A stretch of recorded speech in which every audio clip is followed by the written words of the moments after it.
Praise the Lord everyone. मैं सुमित छावड़ आप सबका स्वागत करता हूँ परमेश्वर की हजूरी में और अपने चैनल पर। आइए आज के वचन की आशीष के लिए परमेश्वर से प्रार्थना करें। खुदा बाप, हम आपको धन्यवाद देते हैं आज के सुंदर दिन के लिए, आशीषित समय के लिए आपकी महिमा करते हैं पिता।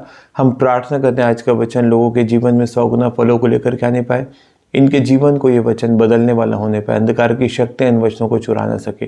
प्रभु यीशु मसीह के नाम से हम मांगते हैं, आमीन। यहोशू की पुस्तक 1 अध्याय उसकी 1 से 5 आयत तक हम पढ़ते हैं।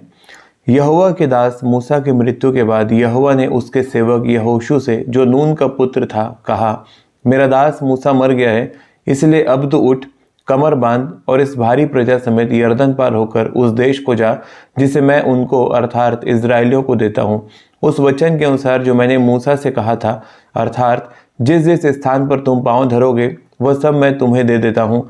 जंगल और उस लबनोन से लेकर परात महानद तक और सूर्यास्त की ओर महासमुद्र तक हित्तियों का सारा देश तुम्हारा भाग ठहरेगा। तेरे जीवन भर कोई तेरे सामने ठहर ना सकेगा। जैसे मैं मूसा के संग रहा वैसे भी तेरे संग भी रहूँगा, और न तो मैं तुझे धोखा दूंगा और न तुझको छोड़ूंगा। आमीन। जब मैं विश्वास में नया नया था या जब मैं प्रभु में बालक था, उतनी ज़्यादा मैच्योरिटी मेरे अंदर नहीं थी, और जब मैंने इस वचन को उस समय पढ़ा था तो मुझे लगा था कि यहोशू का चुनाव एट रैंडम परमेश्वर ने किया था। और ये तो किस्मत की बात है कि इतने सारे इजराइलियों में परमेश्वर ने यहोशू को चुन लिया कि मूसा की जो जिम्मेदारी थी, इतनी बड़ी पदवी थी, इतना भारी जो काम था, इतना महिमा युक्त जो एक पोस्ट थी, वो परमेश्वर ने यहोशू को एट रैंडम दे दी। और ये तो किस्मत की बात है, परमेश्वर किसी को भी चुन सकता है, लेकिन ऐसा नहीं है।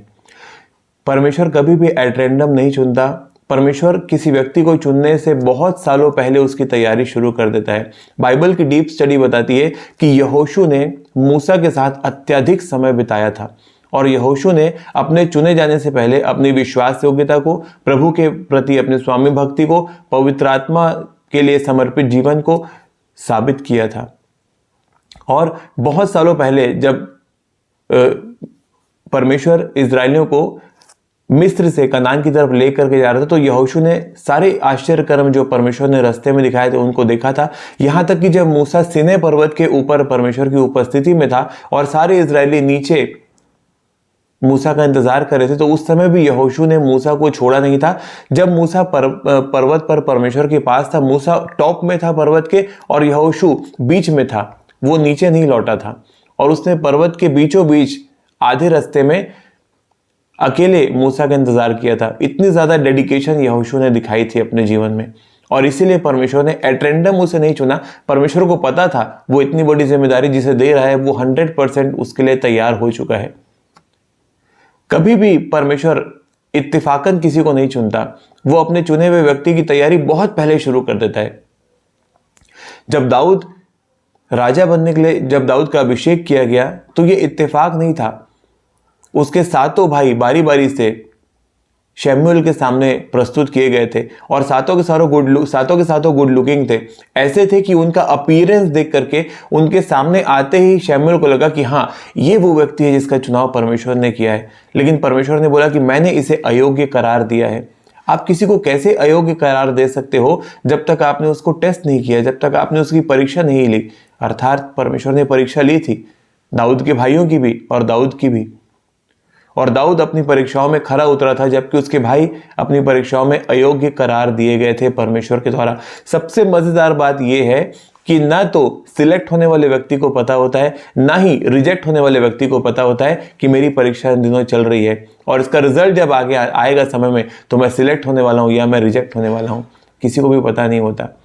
और परमेश्वर एकाएक ऐसी बड़ी पदवी किसी को नहीं देता, वो उसकी तैयारी सालों पहले शुरू कर देता है। मेरा विश्वास है कि आज के वचन के द्वारा परमेश्वर आपसे बातचीत करे और आप अपनी क्रिश्चियन लाइफ को सीरियसली जीने वाले हो। आइए आज के वचन के आशीष के लिए हम परमेश्वर से प्रार्थना करें। खुदा बाप, मैं आपको धन्यवाद देता हूं पिता आज के सुंदर समय के लिए, और मैं जानता हूं आज आप अपने वचनों से लोगों से बातचीत की है परमेश्वर पिता, और आज आप इनके जीवन को बदल रहे हैं, इनके जीवन को गंभीर बनाने जा रहे हैं परमेश्वर पिता। सारी शैतानी युक्तियों को मैं इनके जीवन से यीशु के नाम से कैंसिल करता हूँ, और धन्यवाद के साथ प्रार्थना प्रभु यीशु के नाम से मैं मांगता हूँ, आमीन आमीन। God bless you all. परमेश्वर आप सबको आशीषित करे। चैनल को सब्सक्राइब करें, वीडियो को लाइक करें, शेयर करें और परमेश्वर के राज्य में अपना योगदान दें। God bless you. जय मसीह की।